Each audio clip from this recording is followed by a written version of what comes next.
Welcome to Roll for Game. I have a common problem. I have way more games than I could ever get around to playing. Unfortunately, there might actually be some hidden gems buried down deep in there that I will never get to because I just keep playing the same couple of games.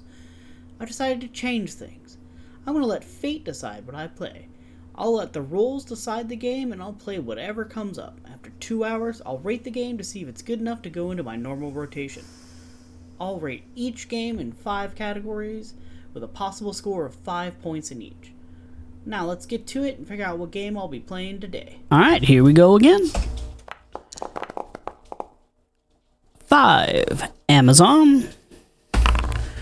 Which means we're going to get Suzerain. Suzerain? Yeah, we'll figure it out. And this is the review for Suzerain. These types of games are not my type of game, so this is definitely going to make some people angry. I don't know how popular this game actually is. Let's get into it. Settings, 2 out of 5. There's really no settings, very minimal settings. The window mode was weird, and it asks you how you want to change the font, but then doesn't give you examples of the font, so you have to wait till you're in game. And considering this is mainly just a whole text-based thing, I feel like it's a really important one that you need to be able to do from the get-go. Especially what I also hated was it was default and then original, and I'm like, what are the differences? I feel like the original should be the default.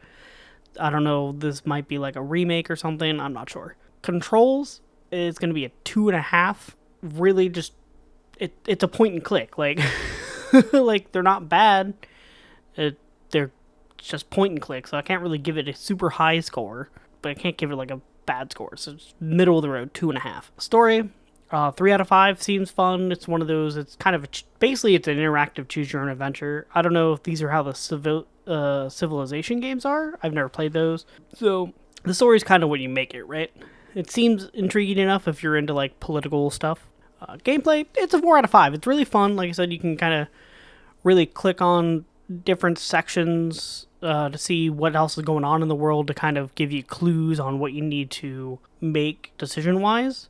And then you have a whole host of 5 or 6 different newspapers to kind of read to see how your decisions are going over with things. And I think there's probably hints in those too on what you need to do, because it talks about people moving around and stuff like that. So I'm sure later in the story those might become important. Enjoyment, I gotta give it a 2, man. Like I said, these just aren't my type of games. I'm not huge into super thinky games. I like puzzles in games, but this is just political stuff. So maneuvering and choosing the correct path for certain things, and I'm just never really good at figuring those kinds of things out. That's why I mainly play first-person shooter games.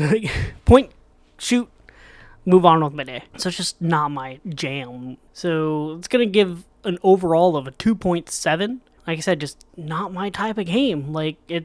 I'm sure it's other people's types of games. Like I said, I don't even know. Never really played it, but I feel like this is how the Civilization games work. Only the Civilization seems a lot more intuitive, so I guess there's more to that than what this is. This might have opened up more stuff, but it definitely seems like it's just basically a simple point and click stuff. So just not my jam. I like point and click adventures, but not a political point and click. Thanks so much for watching. I hope you enjoyed it, and feel free to check out any of my other videos in the Roll for Game series in the playlist on screen. Also, if you could like and subscribe, that'll help with getting these reviews out there. Additionally, comment what games you hope I'll get to down below. Thanks again, and I'll see you next time.